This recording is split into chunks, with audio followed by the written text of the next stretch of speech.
Bonjour et bienvenue sur cette deuxième partie de la thermodynamique qui sera consacrée aux compressibilité et dilatation des gaz. Dans un premier temps, nous verrons la loi de Boyle-Mariotte qui relie la pression et le volume d'un gaz à température constante, puis la loi de Charlis qui relie le volume et la température d'un gaz à pression constante, et la loi de Gay-Lussac qui relie la pression et la température d'un gaz à volume constant. Ensuite, nous verrons le modèle du gaz parfait.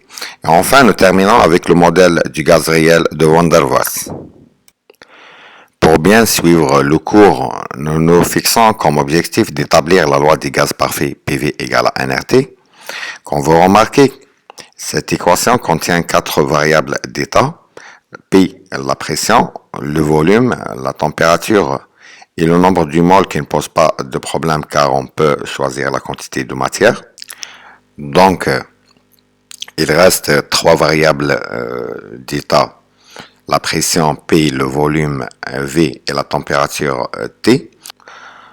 Donc, ce qu'on va faire, c'est de relier la pression et le volume d'un gaz à température constante, le volume et la température d'un gaz à pression constante, la pression et la température d'un gaz à volume constant. Et enfin, relier les 3 variables P, V et T. Et voilà, tout ça résume les travaux de Boyle-Mariotte, de Charlis et de Gay-Lussac. On commence par la loi de Boyle-Mariotte qui relie la pression et le volume d'un gaz à température constante. Cette étude consiste à faire varier le volume d'un gaz lorsque seule la pression change, c'est-à-dire une transformation isotherme. Et voilà les résultats obtenus par Boyle-Mariotte. Maintenir la température constante pendant une augmentation de pression d'un gaz exige une diminution de volume. Inversement, la réduction de la pression du gaz passe par une augmentation de volume. Donc, ça donne une courbe hyperbolique. Donc, la loi de Boyle-Mariotte stipule qu'à température constante, le volume d'un gaz est inversement proportionnel à sa pression à température constante. Veut dire à température constante, le produit de la pression d'une masse gazeuse ou d'un gaz par son volume est constant. PV égale à une constante. Soit pour une même quantité de gaz dans les deux états 1 et 2 à la même température, P1 V1 égale à P2 V2. Juste une petite remarque, le diagramme P en fonction de V s'appelle le diagramme du Clapeyron, ou bien le diagramme PV. On passe à la loi de Charlis qui relie le volume et la température absolue d'un gaz à pression constante. Cette étude consiste à faire varier le volume d'un gaz lorsque seule la température change. Et voilà les résultats obtenus par Charlis. Donc, la loi de Charlis stipule qu'à pression constante, le volume d'un gaz parfait est directement proportionnel à sa température absolue, ça veut dire exprimée en Kelvin, c'est-à-dire V sur T égale à une constante, soit pour une même quantité de gaz dans deux états 1 et 2 à la même pression, V1 sur T1 égale à V2 sur T2. On passe à la loi du Gay-Lussac qui relie la pression et la température d'un gaz à volume constant. Cette étude consiste à faire varier la pression d'un gaz lorsque seule la température change, c'est-à-dire une transformation isochore. Et voilà le résultat obtenu par Gay-Lussac.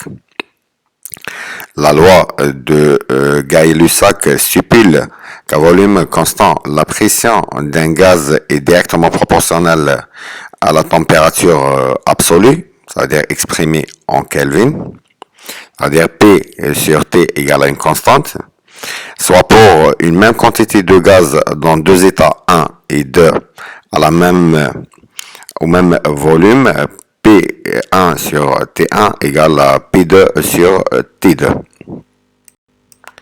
Si on combine les trois lois précédentes, on trouve que PV sur T égale à une constante.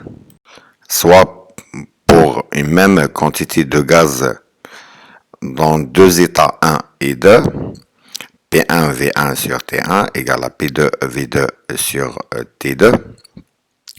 Donc on fait une vérification de la loi PV sur T égale à une constante.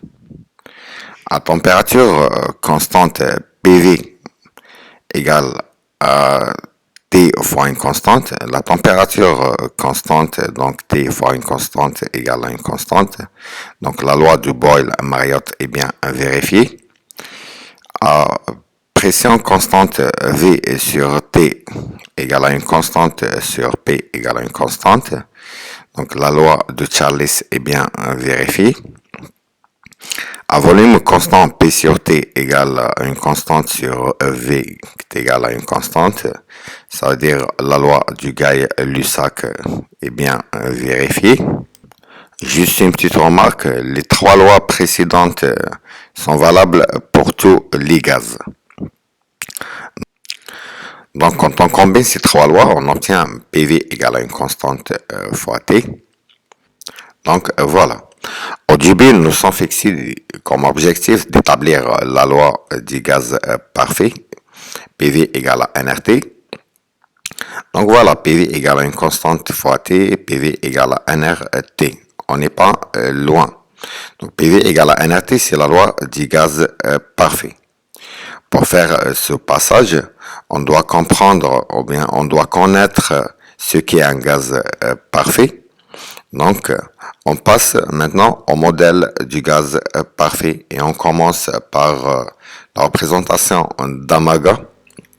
Donc, une isotherme d'Amaga représente le produit PV molaire en fonction de P, en fonction de la pression, pour une température T donnée.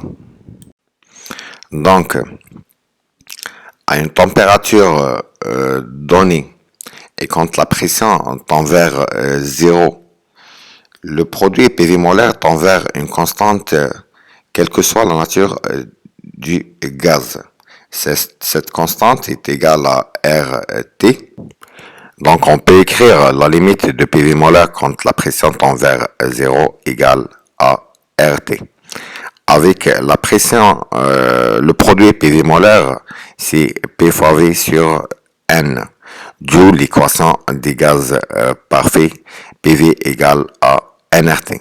Avec P représente la pression du gaz parfait, V le volume occupé par ce gaz parfait, N le nombre du mol de ce gaz parfait, T la température de ce gaz parfait et R représente la constante des gaz parfaits. Donc, en se basant sur cette étude, on peut donner la définition d'un gaz parfait comme étant un gaz réel à faible pression. Donc, un gaz parfait est un gaz réel à très faible pression. C'est-à-dire les molécules sont éloignées et les interactions moléculaires sont négligeables. On verra si l'équation ou bien un gaz parfait vérifie les lois du Boyle-Mariotte, Charles et Guy-Lussac. Donc, à température constante, PV égale à nRT égale à une constante parce que N représente le nombre du mol égal à une constante, R la constante des gaz parfaits et la température constante. Donc, la loi du Boyle-Mariotte est bien vérifiée. À pression constante, V sur T égale à NR sur P égale à une constante. Donc, la loi de Charles est bien vérifiée. À volume constant, P sur T égale à NR sur V égale à une constante. Donc, la loi du Guy-Lussac est bien vérifiée. Donc, voilà l'équation d'état d'un gaz parfait, qui est un gaz réel à très faible pression, quelle que soit la nature de ce gaz réel. PV égale à nRT. Donc, il reste à connaître la valeur de cette constante de gaz parfait. Et pour faire cela, Avogadro va nous aider avec une loi qui dit une mole d'un gaz parfait occupe dans les conditions normales de température et de pression un volume de 22,4 litres, quelle que soit la nature de ce gaz parfait. Avec les conditions normales de pression et de température sont la pression égale à 1 atmosphère, la température égale à 273 Kelvin. Alors, on peut calculer la valeur de R en litres atmosphère mol moins 1 Kelvin moins 1, litre millimètre de mercure mol moins 1 Kelvin moins 1, joule mol moins 1 Kelvin moins 1 et calories mol moins 1. On commence par calculer cette constante en litres atmosphère mol moins 1 Kelvin moins 1. Donc dans les conditions normales de pression et de température qui sont P égale à 1 atmosphère et T égale à 273 Kelvin, une mole de gaz parfait, c'est-à-dire N égale à une mole, occupe un volume de 22,4 litres, c'est-à-dire V égale à 22,4 litres. Et on va remplacer ça dans l'équation des gaz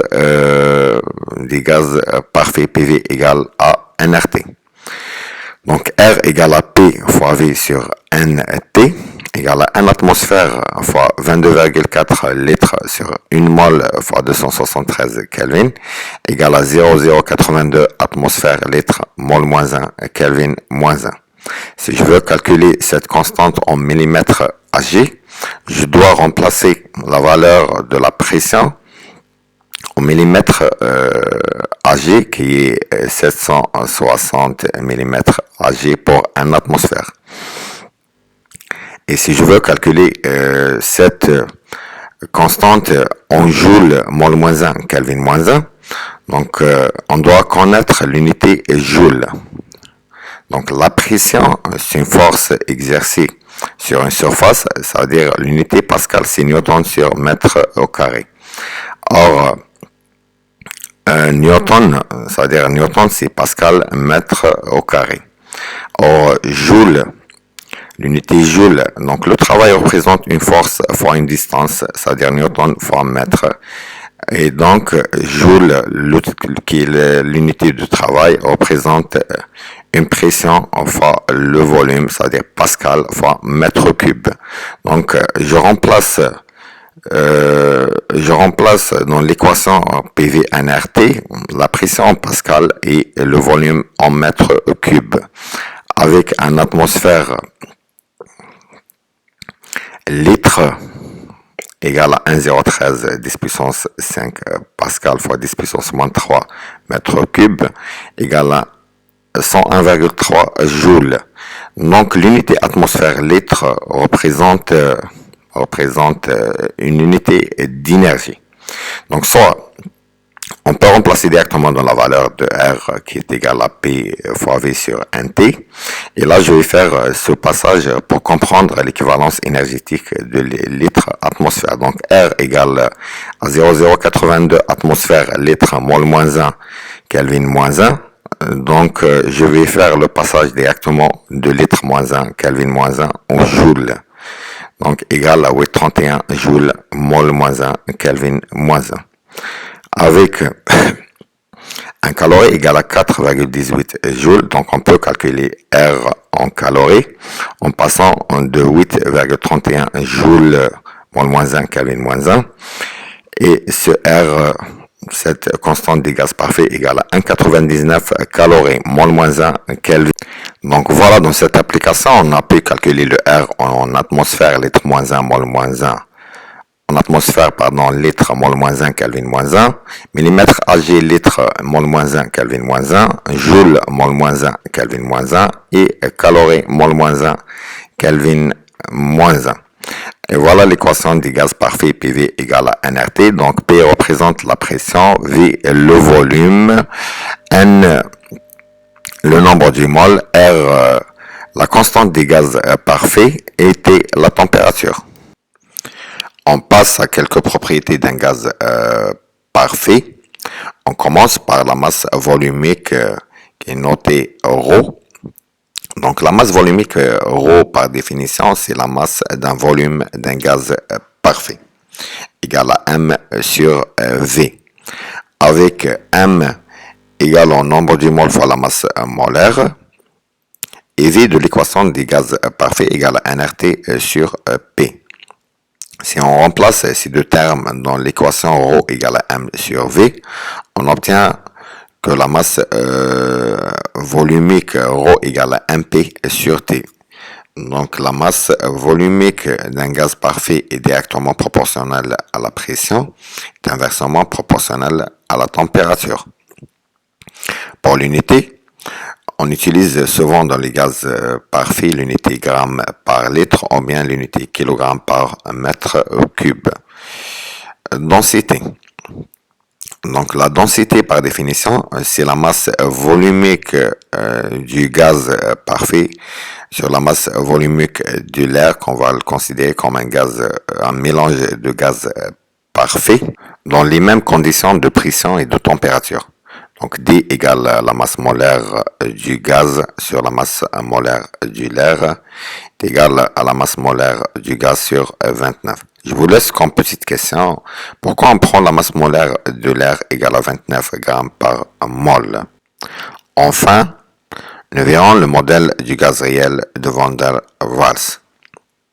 Donc un gaz parfait par définition, c'est un gaz réel à très faible pression, qui obéit à la loi des gaz parfaits PV égale à nRT. Le problème qu'à haute pression, l'équation PV égale à nRT ne peut pas décrire le comportement d'un gaz réel. C'est pourquoi on cherchait à modifier la loi des gaz parfaits. Et voilà une des équations proposées dans la littérature, l'équation de Van der Waals. P plus n au carré A sur V au carré fois V moins NB égale à nRT. Avec A et B étant des constantes caractéristiques du gaz. Ça veut dire A sur V au carré, terme dû à l'effet de pression interne, c'est-à-dire pression de cohésion, parce que les molécules ne sont pas éloignées, les molécules sont proches. B, le terme dû au volume propre des molécules, c'est ce qu'on appelle covolume. Si j'élimine les termes A et B, on tombe sur l'équation des gaz parfaits PV égale à nRT. Et voilà ce que ça veut dire un gaz parfait qui est un gaz réel à faible pression. Ça veut dire les molécules sont éloignées, les interactions moléculaires sont négligeables, la pression de cohésion est négligeable et le covolume ou bien le volume propre des molécules est négligeable par rapport au volume du gaz, du mélange ou bien du gaz parfait. Voilà, dans la prochaine vidéo, nous verrons des rappels sur les gaz parfaits, obtenir l'essentiel avec des exercices corrigés.